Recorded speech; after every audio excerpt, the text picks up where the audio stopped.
Hi friends, welcome to Tutors Funny channel. இன்னைக்கு நம்ம சேனல்ல பார்க்க போற விஷயம் வந்து HTML5 பத்தி தான் பார்க்க போறோம். இப்போ HTML னா என்னன்னா Hypertext Markup Language. அதை தான் நம்ம சொல்றது வந்து HTML. ஓகே, இதை use to create the websites, right? அதாவது இந்த HTMLன்ற இந்த டேக்ஸை வச்சு தான் நம்ம வந்து ஒரு வெப் தளம் ஒன்று நம்ம கிரியேட் பண்ணிக்கொள்ள முடியும், ரைட்? வெப் பேஜஸ் வந்து நம்ம கிரியேட் பண்ணிக்கொள்ள முடியும், ரைட்? இப்போ லேட்டஸ்ட்டாக இருக்கு நம்ம HTML5 தான். இப்போ நம்ம HTML5 தான் அந்த இதில் நம்ம கற்றுக்க போகிற வேண்டிய விஷயம். இப்போ நம்ம நார்மலாக பாருங்கள், சும்மா ஒரு இப்போ இந்த சைட், இது வந்து ஒரு கூகுள் சைட் ஒன்று பாருங்கள். இதை வந்து கூகுளோட சர்ச் என்ஜின் ஆப்டிமைசேஷன். இதை வந்து நீங்கள் ரைட் கிளிக் பண்ணி இம்பேக்டை பார்த்தீங்கன்னா உங்களுக்கு பாருங்கள், முதல்ல எந்த ஒரு ப்ரௌசராக இருந்தால் எந்த ஒரு வெப்சைட்டாக இருந்தாலும் ரைட் இந்த HTML தான் ஆரம்பிக்கும், ரைட்? HTML ஆரம்பிக்கிறது க்ளோஸ் ஹெட் பாடி. ஒரு ஹியூமன் வந்து முதல்ல ஹெட் இருக்கும், அப்புறம் பாடி இருக்கும். அதே மாதிரி தான் இந்த HTMLன்றது வந்து நம்ம தயாரிச்சிருக்காங்க, ஹெட்க்கு அப்புறம் பாடி. இப்போ பாடிக்குள்ளே தான் நம்மளோட கம்ப்ளீட்லி என்டையர் வெப்சைட்ஸை வந்து நம்ம டிசைன் பண்ணுறோம். ஓகே, இப்போ நான் வந்து நோட் ஒன்று கொடுத்தீங்கன்னா நீங்கள் போரிங் ஆயிடுவீங்க. அதனால தான் நான் வந்து இந்த மாதிரி உங்களுக்கு ப்ராக்டிக்கல் வைஸ் சொல்லி கொடுத்தோம்னா உங்களுக்கு வந்து ஈஸியாக உங்களுக்கு வந்து ஒரு வெப் தளம் கற்றுக்கிறது வந்து ஈஸியாக இருக்கும், ரைட்? HTML என்னன்னா Hypertext Markup Language which used to create the website, right? இப்போ நீங்கள் வேணுங்கிறது நீங்கள் போட்டிங்கன்னா உங்களுக்கு வந்து இந்த HTML இதில் தான் இருக்கும். ஸோ நம்ம எதுக்கும் ரைட். இப்போ நான் என்ன பண்ண போகிறேன்னா ஃபர்ஸ்ட் வந்து இதுக்கு வந்து நான் வந்து நீங்கள் வந்து நோட் பேட்ன்றது தான் பேசிக்ஸாக வந்து முன்னாடி நோட் பேட் ++ எடிட்டர் யூஸ் பண்ணி தான் நம்ம எழுதுறது. இப்போ இதை விட நமக்கு லேஸு VS கோட் எடிட்டர். இதை நீங்கள் உங்கள் மெஷின்ஸில் டவுன்லோட் பண்ணி இன்ஸ்டால் பண்ணிக்கிறீங்க, ரைட்? இது வந்து நீங்கள் வந்து Mac OS, right? Apple OS வச்சுருந்தா இப்போ சப்போர்ட் பண்ணும், ரைட்? இப்போ இது வந்து உங்களுக்கு விண்டோஸ். இப்போ நான் வந்து யூஸ் பண்ணுறது விண்டோஸ் மெஷின். நீங்கள் மேக் யூசர்ஸ் வந்து இதை டவுன்லோட் பண்ணிக்கலாம், ரைட்? நான் ஆல்ரெடி டவுன்லோட் பண்ணிட்டேன். ஓகே, இந்த மாதிரி நீங்கள் டவுன்லோட் பண்ணிடுங்க, ரைட்? இதை டவுன்லோட் பண்ணிட்டு இதில் ரொம்ப ஈஸியாக எழுதலாங்க. இந்த கோட்ஸ் வந்து ரொம்ப ஈஸியாக ஃபேமிலியராக இருக்கும் இந்த எடிட்டர் நம்ம யூஸ் பண்ணிட்டு போகிறதுக்கு. இப்போ லேட்டஸ்ட்டாக வந்து இந்த எடிட்டர் தான் நம்ம யூஸ் பண்ணுறது, ரைட்? இப்போ நம்ம என்ன பண்ண போகிறோம்னா ஒரு சிம்பிளாக ஒரு சின்ன ஒரு வெப்சைட் வந்து நம்ம எழுதி பார்ப்போம். இப்போ நம்ம வந்து நார்மலாக எஃப்ல போயிட்டு ஒரு ஃபோல்டர் ஒன்று கிரியேட் பண்ணுறேங்கன்னா HTML lessons. இப்போ இதில் வந்து ஃபர்ஸ்ட் வந்து இப்போ இங்கே தான் நம்ம HTML வந்து எழுத போகிறோம், ரைட்? இப்போ நான் என்ன பண்ண போகிறேன்னா இப்போ இங்கே நான் பாருங்கள், இங்கே நான் போயிட்டு CMDன்னு அடிச்சுட்டு கோட் ஸ்பேஸ் டாட்னு அடிங்க, அவ்வளோதான். ஏன்னா இந்த ஃபோல்டர் வந்து உங்களுக்கு நீங்கள் VS கோட் எடிட்டர் இன்ஸ்டால் பண்ணிட்டீங்கன்னா உங்களோட மெஷினில் இந்த கம்ப்ளீட் ஃபோல்டர் வந்து உங்களுக்கு இப்போ என்டர் பண்ணிங்கன்னா இந்த கம்ப்ளீட் இந்த ஃபோல்டரோட உங்களுக்கு VS கோட் எடிட்டரில் உங்களுக்கு ஓப்பன் ஆகும். ரொம்ப லேசு. ஓகே, இந்த இடத்துல எப்படி செய்ய போகிறீங்க, இந்த அட்ரஸ் பாரில் CMDன்னு அடிச்சிங்கன்னா இந்த கமாண்ட் ப்ராம்ப்ட் ஓப்பன் ஆகும். ஏன்னா கோட் ஸ்பேஸ் டாட். ஏன் இப்படி ஈஸியாக ஓப்பன் பண்ணுறதுன்னு சொல்லி கொடுத்தேன். ஏன்னா சும்மா போயிட்டு அதை அந்த ஃபோல்டரை ரைட் கிளிக் பண்ணி ஓப்பன் வித் அப்படி கொடுக்குறத விட இது லேசு. நீங்கள் எப்படி ஓப்பன் பண்ணுறது VS கோட் எடிட்டர், ரைட்? ரொம்ப ஈஸியாக நம்ம VS கோட் எடிட்டர் இதில் ஓப்பன் பண்ணிக்கலாம். இப்போ கம்ப்ளீட்டாக வந்துச்சு. வந்தால் இப்போ இதில் பாருங்கள், உங்களுக்கு நியூ ஃபைல்னு ஒன்று இருக்குது. இதில் போயிட்டு நம்ம எதுக்கும் ஒரு பேர் வேணும். இப்போ HTMLனா ஒரு எக்ஸ்டென்ஷன் இருக்குது. இப்போ எக்ஸ்டென்ஷன்னா இப்போ இவர் இதுக்கு சொந்தமானவர் அப்படின்னா ஒரு எக்ஸ்டென்ஷன் ஒன்று, இவர் இந்த டிபார்ட்மெண்ட்டுக்கு. இப்போ HTMLனா இப்போ எக்ஸ்டென்ஷன் வந்து இப்போ பார்த்தீங்கன்னா இப்போ நம்மளா ஜாவா ப்ரோக்ராமிங்னா எக்ஸ்டென்ஷன் ஜாவான்னு கொடுத்துருப்பாங்க. இப்போ வந்து ஜாவா ஸ்கிரிப்ட் ஜாவா, ரைட்? அதே மாதிரி ஜாவா ஸ்கிரிப்டுக்கு வந்து JSன்னு கொடுத்துருப்பாங்க, ரைட்? இப்போ இதே மாதிரி ஒவ்வொரு எக்ஸ்டென்ஷன் இருக்கும். ஒரு பைத்தனுக்கு PYன்னு இருக்கும். இந்த மாதிரி ஒவ்வொரு எக்ஸ்டென்ஷன் இருக்கும். அந்த HTML பொறுத்தவரை HTML தான் எக்ஸ்டென்ஷன். இப்போ HTML எக்ஸ்டென்ஷனில் நம்ம என்ன பண்ண போறோம்னா ஃபர்ஸ்ட் வந்து இப்போ பாருங்க, இதுதான் ஃபோல்டர். இதுக்குள்ள நான் வந்து ஒரு ஃபைல் ஒன்று கிரியேட் பண்ணுறேன். New file index.html okay, enter கீயை ப்ரெஸ் பண்ணோன்னே உங்களுக்கு பாருங்க இந்த மாதிரி ஒரு ஃபைல் ஒன்று கிரியேட் ஆயிடுச்சு. Okay, right. இப்போ VS கோட் எடிட்டரில் நம்ம ரெண்டு முக்கியமான விஷயத்தை நம்ம வந்து தெரிஞ்சுக்கணும், ரைட்? இப்போ இதில் பாருங்க, உங்களோட லெஃப்ட் ஹேண்ட் சைடில் பாருங்க எக்ஸ்ப்ளோரர்னு ஒரு விஷயம் இருக்குது. இங்கிட்டு பார்த்தீங்கன்னா சர்ச்னு ஒரு விஷயம் இருக்குது. இங்கிட்டு பார்த்தீங்கன்னா சோர்ஸ், இங்கே வந்து ரன் அண்ட் டிபக். இங்கே வந்து எக்ஸ்டென்ஷன் ஒரு விஷயம். இந்த எக்ஸ்டென்ஷனை கிளிக் பண்ணுங்க. கிளிக் பண்ணிட்டு நீங்கள் ரெண்டு விஷயம் உங்களோட மெஷினில் இன்ஸ்டால் பண்ணிக்கணும். ஒன்று வந்து லைம் சர்வர், நம்ம ஆல்ரெடி இன்ஸ்டால் பண்ணிட்டேன். லைவ் சர்வர் இது நமக்கு லேஸு. நமக்கு வந்து நம்ம விட்டு HTML சின்டாக்ஸ் எழுதிட்டு நீங்கள் ரைட் கிளிக் பண்ணி லைவ் சர்வர்னு நீங்கள் ரைட் கிளிக் பண்ணி ஓப்பன் பண்ணீங்கன்னா உங்களோட சைட் வந்து உங்களுக்கு வந்து ஒர்க் பண்ணும். ரைட், இப்போ லைவ் சர்வர் இதை வந்து கிளிக் பண்ணிவிட்டு இது வந்து உங்களோட மெஷின்ஸில் வந்து அன்இன்ஸ்டால் தான் காட்டும். இதை இன்ஸ்டால் தான் இந்த அன்இன்ஸ்டால் எந்த மெஷினில் இருக்குது, நான் ஆல்ரெடி இன்ஸ்டால் பண்ணதுனால உங்களோட இன்ஸ்டால்னு காட்டும் பட்டன். இதை கிளிக் பண்ணி இன்ஸ்டால் பண்ணிக்கிறேன். பட் இந்த எக்ஸ்டென்ஷன் முக்கியம். அடுத்த எக்ஸ்டென்ஷன் இது.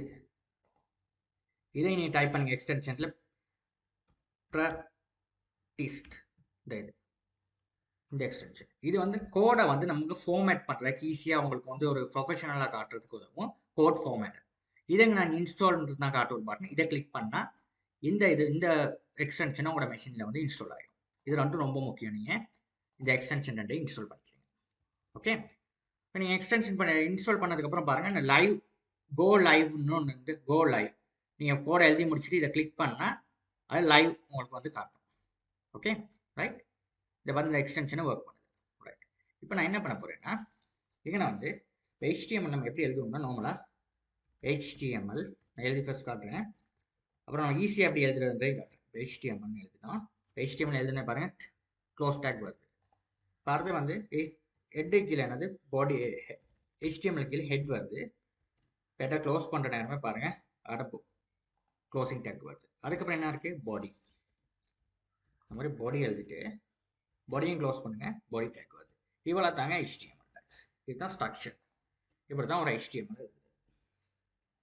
ஓகே, இப்படி தான் எழுதுறது நம்ம. இது நார்மல் HTML, இது HTML5 இல்லை, நார்மல் HTML. ரைட், இப்போ நம்ம ஈஸியாகவும் கோட் ஜென்ரேட் பண்ணிக்கலாம். இப்போ நார்மலாக நான் வந்து உங்களுக்கு நார்மலாக ஒரு சைடு ஒன்று, இப்போ வந்து நார்மலாக வந்து பாடி டேக்குள்ள ஒரு H1 டேக், அதாவது ஹெட்டிங் டேக் ஒன்று எழுதி காட்டுறேன். ஹலோன்னு சொல்லி எழுதிட்டு இப்போ லைவ் சர்வர் உங்களுக்கு இன்ஸ்டால் பண்ணியிருந்தீங்கன்னா இதை கிளிக் பண்ணால் உங்களோட லைவ் சர்வர் வந்து உங்களுக்கு ஒர்க் பண்ணும். ரைட், இந்த ஜென்ரேட் ஆகிடுச்சு கோட். ரைட், இப்போ உங்களோட ப்ரௌசர் வந்து ஓப்பன் ஆகுங்க. இந்த ஃபஸ்ட் டைம் கொஞ்சம் இந்த ஓப்பன் ஆகிடுச்சு ஃப்ளேவர். இதில் வந்து பாருங்கள் ஹலோன்னு வந்து டிஸ்பிளே பண்ணி காட்டுச்சு. ஓகே, இப்போ நான் என்ன பண்ண போகிறேன்னா, இது வந்து நம்மளோட என்னது லைவ் சர்வரில் தான் நம்ம ஒர்க் ஆகுது. இப்போ பாருங்கள், இது வந்து HTML blank HTML. இப்போ இதில் வந்து கீழே வந்து ஒரு பேராகிராஃப் டேக் எழுதுறதுன்னா, இப்போ நார்மலாக வேர்டில் வந்து நம்ம எப்படி எழுதுவோம், ஹெட்டிங் ஒன்று எழுதுவோம். அந்த ஹெட்டிங் தான் ஹெட்டிங். இப்போ ஹெட்டிங்கில் வந்து 6 வகையான ஹெட்டிங் இருக்குது. இதில் வந்து H1 H2 H3 H6ன்னு இதெல்லாம் நம்ம வர வீடியோஸில் பார்ப்போம். இப்போ இதில் வந்து அடுத்தது பேராகிராஃப். இப்போ பேராகிராஃபில் வந்து டேக் க்ளோஸ் பண்ணிட்டு சும்மா நம்ம ஒரு சும்மா என்ன டைப் தான் டைப் பண்ணிடுறோம். ரைட், இதே இப்போ நம்ம சேவ் கொடுத்துட்டு சேவ் ஆல் கொடுத்துட்டு இப்போ போயிட்டு நம்மளோட எங்கள் ப்ரௌசர் இந்த ஒப்பேரா ப்ரௌசர் இந்த உங்களுக்கு வந்துச்சு. லைவ் சேவரில் நீங்கள் ஒன்று சேவ் பண்ணாவே எங்கே அப்டேட் ஆகிட்டே இருக்கும். ரைட், இப்போ ரொம்ப லேஸாக இருக்குது. நம்ம இந்த லைவ் சேவரில் நம்ம ஒர்க் பண்ணுறேன், ரொம்ப ஈஸியாக இருக்குங்க நம்ம HTML கோட் நம்ம ரன் பண்ணுறேன். ரைட், ஓகே, இப்போ இது வந்து நம்ம பேசிக் HTML. இப்போ வெர்ஷன் வந்து 5 இல்லை. இப்போ நம்ம 5 வெர்ஷன் நம்ம எப்படி எட் பண்ணுறதுன்னா, இப்போ நார்மலாக பாருங்கள் HTML5. இப்போ நம்ம வந்து கூகுளில் போய் HTML5 இப்போ டாக்குமெண்ட் டைப்னு ஒன்று வரும், மேலே யூஸ் பண்ணுவாங்க. அதுதான் இந்த HTML5 டாக் டைப். அதாவது இந்த வேர்ஷனை தான் அது பிரதிபலிச்சு காட்டும், டாக் டைப். ரைட், இப்போ டாக் டைப்னு நான் எழுதுன மேலே இப்போ இந்த மாதிரி தான் டாக் டைப்னு இப்படி எழுதும் HTML போடும். ரைட், இப்போ இது இந்த மாதிரி போட வேண்டிய அவசியம் இல்லை நம்மளுக்கு. இப்போ வந்து நான் இந்த சின்டாக்ஸை நான் ரிமூவ் பண்ணுறேன். செலக்ட் பண்ணி பேக் ஸ்பேஸ் அடித்து ரிமூவ் பண்ணுறேன். இப்போ பாருங்கள், VS கோட் எடிட்டரை பொறுத்தவரை சரியான லேஸாக செஞ்சுருக்காங்க. HTMLன்னு அடிக்கிற நேரமே பாருங்கள். ஸோ இந்த பேசிக்ஸ் கிளிக் பண்ணால் இந்த மாதிரி HTML டேக் வருது. இப்போ இதே HTMLன்னு HTன்னு அடித்தாவே இங்கே நான் பாருங்கள் HTML5ன்னு இருக்குது. இது என்னன்னா HTML வேர்ஷனை தான் நான் காட்டுது. HTML வேர்ஷனை தான் நான் காட்டுது. ரைட், அப்போ இதை கிளிக் பண்ணாவே உங்களுக்கு பாருங்க டாக் டைப் கம்ப்ளீட்டாக இந்த ஸ்ட்ரக்சர் வந்து உங்களுக்கு ஓப்பன் ஆகிடும். இதுதான் HTML வந்து HTML5 ஸ்ட்ரக்சர் இப்படி தான். ஓகே, மெட்டா டேட் இதுகள்லாம் வந்து இந்த சர்ச் இன்ஜினுக்கு சம்மந்தமானதுகளுக்கு தான் இது தேவைப்படும். இந்த உங்களோட சைடை வந்து இப்போ யாரும் கூகுளில் சர்ச் பண்ணுறீங்கன்னா அந்த சர்ச் இன்ஜினுக்கு தேவையான மெட்டா டேட்டாஸ்லாம் இதில் ஆட் பண்ணலாம். ரைட், இதெல்லாம் நீங்கள் இப்போ பிறகு வர்ற வரையில் பார்த்துக்குவோம். இப்போ இதெல்லாம் நீங்கள் ஒன்று யோசிக்க வேணாம். இல்லை பார்த்தீங்கன்னா அதே மாதிரி தான் பேசிக் இங்கே வந்து HTML லாங்குவேஜ் இங்கிலீஷ்னு கொடுத்துருக்கு. இந்த டாக் டைப் எதுக்கு நம்ம யூஸ் பண்ணுறோம்னா HTML5ன்ற வெர்ஷன் அது வந்து காட்டுறது தான். இப்போ நீங்கள் ஃபோட்டோஷாப்லாம் யூஸ் பண்ணுற நேரம் CS6, CS7, CC அந்த மாதிரி வெர்ஷன் இருக்குது தானே, அதே மாதிரி HTMLக்கு ஒரு வெர்ஷன் இருக்குது HTML5. அதை எடுத்து காட்டுறது அந்த டாக் டைப்ன்றது நம்ம யூஸ் பண்ணுவோம். ரைட், இப்போ HTML முடிக்கிறோம், ஆட் டேக் ஆரம்பிக்கிறோம், ஆட் டேக்கை க்ளோஸ் பண்ணுறோம், பாடி டேக் ஆரம்பிக்கிறோம், பாடி டேக்கை க்ளோஸ் பண்ணுறோம். ரைட், இவ்வளோ தான் ஒரு விஷயம். இப்போ இங்கே அதே மாதிரி தான் இங்கே H1 டேக் விட்டுறோம், H1 டேக் க்ளோஸ் பண்ணுறோம். இங்கே ஹலோ வேர்ல்டுன்னு டைப் பண்ணுறோம். டைப் பண்ணிவிட்டு சேவ் ஆல் கொடுத்துட்டு போய் பார்த்தீங்கன்னா நம்மளோட எங்கள் ப்ரௌசர் இந்த அதே தான். ரைட், ஆனால் இதில் நிறையா கொஞ்சம் என்னத்துக்கு இது நம்ம யூஸ் பண்ணுறதுனா நம்மளுக்கு யூசருக்கு வந்து நம்மளுக்கு வந்து மொபைல் ரெஸ்பான்சிவெலாம் இது ஒர்க் பண்ணும் நமக்கு. ரைட், இது HTML5 வந்து ரொம்ப யூசர் வந்து மொபைல் ரெஸ்பான்ஸுக்கு நம்ம யூஸ் பண்ணுறது. ஏன்னா இப்போ வேர்ஷன் வந்துங்க இப்போ பழைய வேர்ஷன்லேயே ஒர்க் பண்ணிங்கன்னா உங்களுக்கு புது ஃபீச்சர்ஸ் எல்லாம் கிடைக்காது. ரைட், இப்போ நீங்கள் ஒரு பழைய பில்டிங்கில் இருக்கிறீங்க, அந்த பழைய பில்டிங்கில் வந்து அதே மாதிரி தான் இருக்கும் அந்த பழைய பில்டிங், வால்ட் பில்டிங். ரைட், அதே மாதிரி நீங்கள் அந்த பில்டிங் இடிச்சு கட்டிங்கன்னா கட்டி அந்த இடத்த இடிச்சுட்டு நீங்கள் புது பில்டிங் கட்டினா அதை வேறு மாதிரி நீங்கள் கட்டுவீங்க, அழகாக கட்டுவீங்க. அதே மாதிரி தான் இதுவும். இப்போ வேர்ஷன் வந்து புதுசாக உங்களுக்கு வந்து ரொம்ப அழகாக இருக்கும் அந்த சாஃப்ட்வேர்ஸ். ரைட், இப்போ பார்த்தீங்கன்னா இங்கே பாருங்கள் அவ்வளோ அழகாக இருக்குது பாருங்கள். ஸ்ட்ரக்சரும் சும்மாவே H1 டேக் இருக்குது. இங்கே வந்து நம்மளுக்கு பேராகிராஃப் டேக்கு கீழே இந்த மாதிரி டைப் பண்ணலாம். ஓகே, ரைட், இப்போ அதில் வந்து முதல்ல மாதிரி பேராகிராஃபை டைப் பண்ணலாம். டைப் பண்ணி சேவ் மட்டும் தாங்க பண்ணாரு. நீங்கள் அந்த லைவ் சேவரை போட்டு வச்சுட்டிங்கன்னா உங்களுக்கு வந்து இங்கே ஆட்டோமேட்டிக்கலாக அந்த ஒர்க் பண்ணிக்கிட்டே போகும். Very simple. ரைட், இப்போ நம்ம என்ன பண்ண போகிறோம்னா அடுத்த விஷயம் கமெண்ட். கமெண்ட் நம்ம என்ன இதுக்கு யூஸ் பண்ணுறோம் HTML-ல. இப்போ நம்மளா கமெண்ட்னா இப்போ என்னத்துக்கு யூஸ் பண்ணுவோம்னா இப்போ எதுக்குன்னு இப்போ இங்கே நான் வந்து ஏதாவது ஒரு நோட் ஒன்று எழுதுறீங்க, இது வந்து இதுக்கு தான் நம்ம யூஸ் பண்ணணும் அப்படின்னு. இப்போ இந்த டேக் வந்து என்ன, இந்த டேக்கை பற்றி ஒரு சின்ன ஒரு நோட்ஸ் ஒன்று நீங்கள் எழுதிக்கிறோம்னா கோட்லேயே வச்சு எழுதிக்கலாம். ஒரு நோட் புக் ஒன்று எடுத்து எழுதுறதில்ல. நீங்கள் நெக்ஸ்ட் டைம் இந்த சாஃப்ட்வேரை ஓப்பன் பண்ணுறேன், இந்த பேஜ் ஓப்பன் பண்ண நேரம் இந்த கோட் என்னத்துக்கு எழுதியிருக்கோன்றதை இங்கே நான் வந்து காட்டும். ஓகே, இண்டிகேட் பண்ணி காட்டும். அதுக்கு நம்ம எழுதுறது வந்து ப்ராக்கெட் ஒன்று அடிச்சுட்டு இந்த மார்க் கொடுத்துட்டு எங்கன்னா கொடுத்துட்டு இப்படி கொடுத்துட்டிங்கன்னா டபுள் 2 டைப் பண்ணிங்கன்னா முடிஞ்சிடும். இதுக்குள்ளே இப்படி திரும்ப அடிச்சு காட்டும் பாருங்க. ப்ராக்கெட் இந்த மார்க் 2 தரம் இந்த மாதிரி டைப் பண்ணுறேன். அது முடிஞ்ச நான் எப்படி டைப் பண்ணி கணக்காக அந்த கமாண்ட் வந்து க்ளோஸ் பண்ணி இங்கே வந்து this is HTML, this is H1 take, H1 take. Right, இப்படி டைப் பண்ணுறீங்க. இதுதான் நம்ம கமாண்ட் ஒன்று எழுதுறது முறை. சரியான முறையில் தான் அப்படி தான் கமாண்ட் ஒன்று எழுதுவோம். ஓகேயா, சிம்பிளாக நம்ம எழுதுகிற கமாண்ட். Right, okay, right. ஆனால் இந்த கமாண்ட் வந்து பாருங்க உங்களுக்கு வந்து ப்ரோக்ராமுக்கு வராது. ஏன்னா இது ஒரு கமாண்ட். உங்களுக்கு வந்து இந்த என்னன்றது விளங்கிருக்கு தான். இது பார்த்தீங்கன்னா ஒன்றும் கட்டாது. ரைட், இவ்வளோ தாங்க நீங்கள் பேசிக்ஸாக நீங்கள் கற்றுக்க வேண்டிய விஷயம் பேசிக்ஸ் HTML-ல. இப்போ நமக்கு இன்னொரு விஷயம் ஒன்று இருக்குது நம்ம கற்றுக்கிறதுல முக்கியமான விஷயம். என்ன விஷயம்னா நம்மளுக்கு வந்து ஒரு சின்ன ஸ்டைலிங் ஒன்று எப்படி கொடுக்குறதுன்றதையும் பார்ப்போம். ரைட், இப்போ சின்ன ஸ்டைல். ஓகே, இப்போ வந்து பேராகிராஃப்னு ஒரு விஷயத்தை நான் இது பண்ணியிருக்கேன். அதாவது நீங்கள் ஒரு லெட்டர் ஒன்று டைப் பண்ணிங்கன்னா எடிங் ஒன்று இருக்கும். எடிங்க்கு கீழே நீங்கள் எழுதுகிற ஒரு பெரிய ஒரு பேராகிராஃப் ஒன்று எழுதுங்க பாருங்கள் ஒரு லெட்டரில். அந்த பேராகிராஃப் தான் இதுங்க. இந்த பேராகிராஃபுக்கு ஸ்டைல் கொடுக்கலாம். அதை வந்து பார்ப்போம். ரைட், இப்போ வந்து நம்ம ஒரு பேராகிராஃப் டைப் பண்ணி போடுவோம். எழுதிட்டு இப்போ இங்கே வந்து பாருங்கள், இதில் பாருங்கள் ஸ்டைல்னு ஒரு விஷயம். இதுக்கு பாருங்கள் ஒரு பொப்பப்பில் பாருங்கள் எல்லாமே வருது. இப்போ ஸ்டைல்னு அடிச்சிங்கன்னா இதில் என்னென்ன இருக்குதோ அவ்வளவும் வந்து உங்களுக்கு காட்ட முடியும். நம்ம அதனால் இப்போ ஈஸியாக அப்படி VS கோடில் எடுத்துக்கலாம். இப்போ ஸ்டைல், இப்போ ஸ்டைலில் வந்து நமக்கு கலர்னு ஒரு ப்ராப்பர்ட்டி இருக்குது. இந்த கலர்ன்ற ப்ராப்பர்ட்டியில் நம்மளுக்கு வந்து ஒரு கலர் ஒன்று கொடுக்கலாம். இப்போ கலரை வந்து ப்ளூன்னு சொல்லி கொடுத்தோம்னா கொடுத்துட்டு இங்கே நான் வந்து திஸ் டெக்ஸ்ட் இஸ் ப்ளூன்னு சொல்லி கொடுக்குறேன். இப்போ பாருங்க என்ன ஆகுது. இங்கே பாருங்க இந்த டெக்ஸ்ட் கலர் வந்து ப்ளூவாக காட்டுது. ரைட், இந்த பேராகிராஃபில் உள்ள நீங்கள் எழுதுகிற டெக்ஸ்ட் கலர் வந்து ப்ளூவாக இருக்குது. இதை வந்து நீங்கள் க்ரீனாக காட்டினா க்ரீனாக காட்டும். இப்போ க்ரீன்னு சொல்லி அடிச்சிட்டிங்க. இங்கே பாருங்கள் க்ரீன் எல்லா கலரும் இருக்குங்க. இதை வந்து சேவ் ஆல் கொடுங்க. கொடுத்துட்டு பார்த்தீங்கன்னா இப்போ க்ரீனாக காட்டும். ரெட்டுனா ரெட்டாக காட்டும். இந்த மாதிரி உங்களுக்கு ஸ்டைலும் பண்ணிக்கலாம். Okay sir. ரைட், அடுத்தது இது வந்து டெக்ஸ்ட் கலர். கீழே உள்ளது இன்னொன்று பார்ப்போம். பேக்ரவுண்ட் கலர்னு ஒன்று இருக்குது. அதை எப்படி பார்க்குறேன்னா அது இப்படி போடணும். பாருங்கள், கம்ப்ளீட்டாக அதை இது பண்ணுறேன். அப்படி இப்படி செஞ்சால் தான் லேலாம். இப்போ ஸ்டைல் எப்படி அடிக்கிறீங்க தெரியுமா? ஸ்டைல்னு அடிக்கிறீங்க. இப்போ இங்கே நான் வந்து ஒரு டெக்ஸ்ட்டுக்கு ஒரு கலர் ஒன்று கொடுக்குறது எப்படின்றது தான் பார்த்தோம். ஸ்டைல் கலர்னு சொல்லி சும்மா கலர்ன்ற ஒரு ப்ராப்பர்ட்டி க்ரீன்னு கொடுத்தோம். இதே ஒரு பேக்ரவுண்ட். இப்போ பேக்ரவுண்ட் கலர்னு ஒரு ப்ராப்பர்ட்டி இருக்குது. அடுத்த ப்ராப்பர்ட்டி இதை வந்து நம்ம பாருங்கள். இதை வந்து இப்போ ப்ளூன்னு மாதிரி கொடுத்துப்போம். கொடுத்து பார்த்து இது வந்து திஸ் டெக்ஸ்ட் இஸ் பேக்ரவுண்டு நினைப்போம். சும்மா பேக்ரவுண்ட் நினைப்போம். Background colour.